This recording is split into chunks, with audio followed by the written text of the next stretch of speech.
Florida Governor Ron DeSantis celebrates the UN International Day Against Homophobia with a slate of hate bill signings.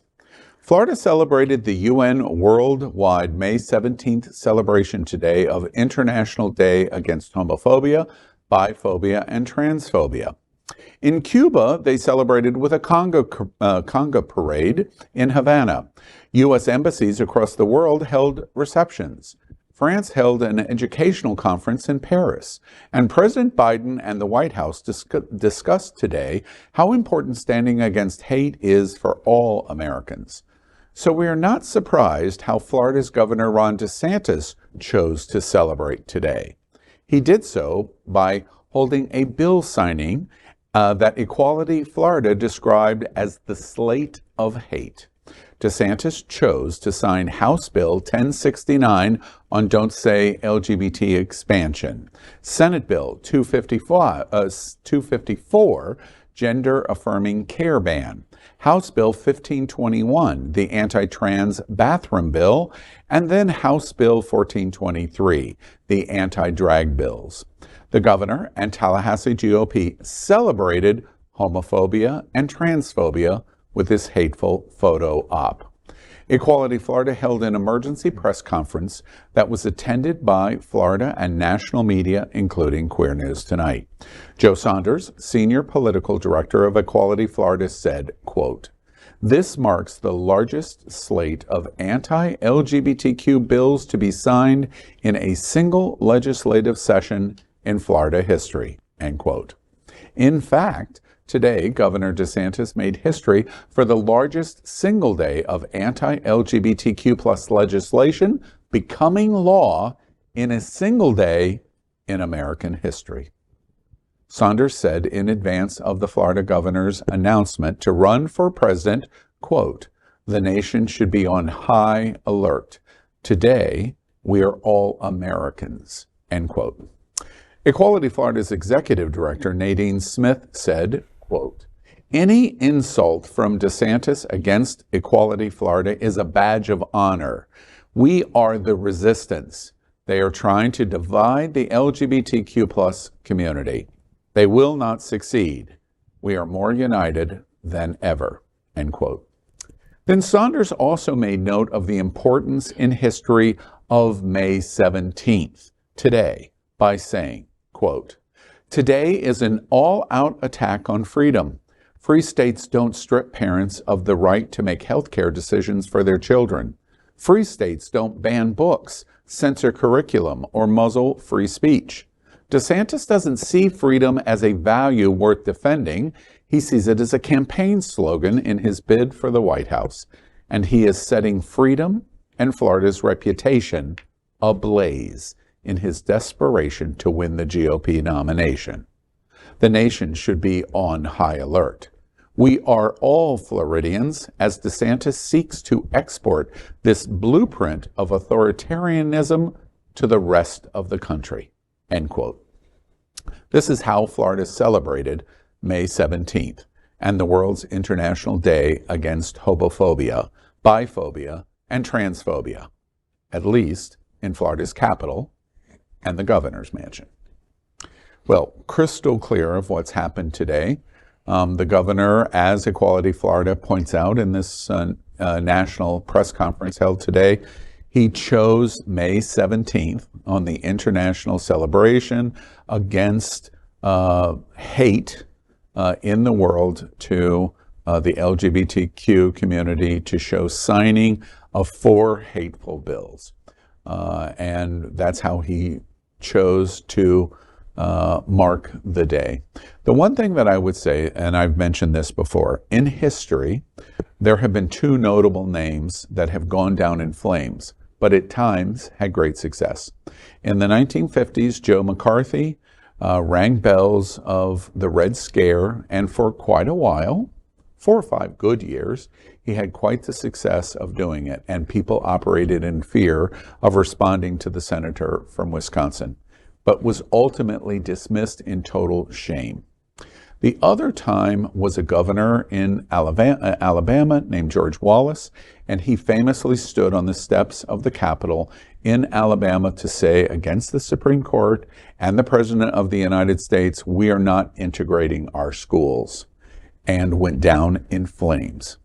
I think we're getting ready and are watching in a move like what we've watched today, a third American that literally is destroying his reputation before our very eyes, but he just hasn't seen it yet, like Wallace and like McCarthy. You know, for someone that doesn't like us and doesn't want us alive, he sure knows all our celebrations, doesn't he? Because remember last year, like at the beginning of Pride Month, June 1, he also started signing everything for Don't Say Gay. Martin Luther King said something that like really hit me today when I saw this news story. Nothing in the world is more dangerous than sincere ignorance and conscientious stupidity. Conscientious stupidity. And that's what we're at today.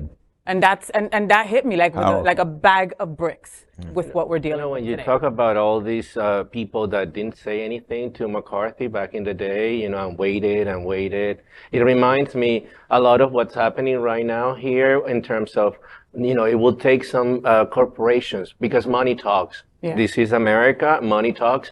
And Disney World, like big corporations like that, Florida base, or let's say like sports celebrations that could potentially boycott the state of Florida. Like it happened in North Carolina a few years back when the whole bathroom law passed in North Carolina, and then the NBA or the NASCAR or some of these big events will boycott the state of Florida. I hate to see that happening in the state of Florida because a lot of people depend on this event. That money, and it's their work. But things like that have to happen for this guy to back up. Because otherwise it's not going to happen. I think that this is bolstering, and I've agreed with it. And Al, you and I have had discussions off camera and maybe on here. I agree with Equality Florida's travel advisory, telling people to rethink coming here for work, setting up a business, moving here. Mm-hmm. This, a story like this, and if I were DeSantis, I would have had a bill signing yesterday and today and then one tomorrow. I would have spread it out all week and had it just be hate week, a la 1984. But something I take issue with is that what we call today homophobia, biphobia, and transphobia day. At least in America, there is no homophobia. There is no transphobia. That means to be scared of something. DeSantis and his crew are not scared of us. Even the people that he's trying to rile up are not scared of us. They figured out how to work pull the legal levers of the system to work against us, the ones we started operating so well about 30 years ago. So they're not scared of us. They're coming for us, not out of fear, but out of power that the voters have given him. We say it all the time. I know we say it all the time, but you got to vote. But you added a lot more to do in the next 17 months before the election. You have to organize. You've got to talk to your friends. Talk to your crazy uncle, or talk to your crazy uncle's wife. Maybe she can at least vote the right way and cancel out his vote next year. But we got to do something. We've got to come together because they are not phobic of us. They are hateful. Mm-hmm. I always think it's interesting. People assume that the answer is voting. I disagree. Voting has power, and we need to be voting. That is our social responsibility. But we need to be empowering our community to vote, not yelling at them, and not saying anybody was. But I feel like everyone just gets so, when we went to the event this Sunday, it was wonderful, but everyone's like yelling at everyone to go and vote. I'm like, no, empower your neighbors to vote. Empower the seniors that are beside you to go to the polls with you and have conversations with people that may not agree with you. Try to expand why you believe something and see if you can defend it by having someone else see your point of view or sharing theirs for a moment. Maybe if we start talking to each other and empowering one another, we'll be a little bit more united. We'll have a little more compassion. Well, one last thought that I want to say before we move on to John. Just last night, we were reporting live in Queer News Tonight, the reporting that we were, that inside GOP, insiders saying that the governor's campaign is going to launch the presidential campaign on June Pride Month. Over the next 12 days leading up to June Pride, perhaps even on June 1, he's going to announce for being president. We reported this last night It's received lots of attention today in all kinds of circles. You know, one thing that I didn't think about last night as we were reporting that as breaking news, we did not report on May 17th on the UN International Day because we were going to do it today. We had scheduled our lead story today to be talking about the UN's efforts around the world on international against homophobia, biphobia, and transphobia. The story changed today, and we pulled the story of the celebration of the event worldwide just today because we didn't think yesterday, as we're telling the story, that he's going to break the back or try to break the back of the LGBTQ community by announcing he's running for president of the United States, the first time in history a presidential candidate has done it, on June 1 or on the eve of June 1 to draw contrast to June Pride Month. It never crossed our mind that he would launch that on May 17th of International Day Against Homophobia. It never crossed our mind. This story is only implemented today because we didn't plan on him doing it. It's shocking to me. We are so ham-fisted in our community. We are not responding to what is happening to us in the speed that we need to. And until we get more nimble in being able to do that, we cannot fight this foe. McCarthy was powerful until everyone said, I'm not going to be silent anymore. Wallace was powerful only until the National Guard comes into Alabama and says, oh, yes, you will, in terms of federal power. That hasn't happened yet to the governor of Florida. We are Queer News Tonight, the world's first and only live daily LGBTQ+ evening news show from Happening Out Television Network. In the model of PBS and NPR, we educate, inform, and entertain by supporting the 10 pillars of the LGBTQ+ community, with more than 100,000 a week watching on Roku, Apple Television, and other channels.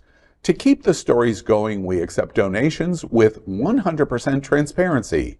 Stay updated and live authentically with Queer News Tonight.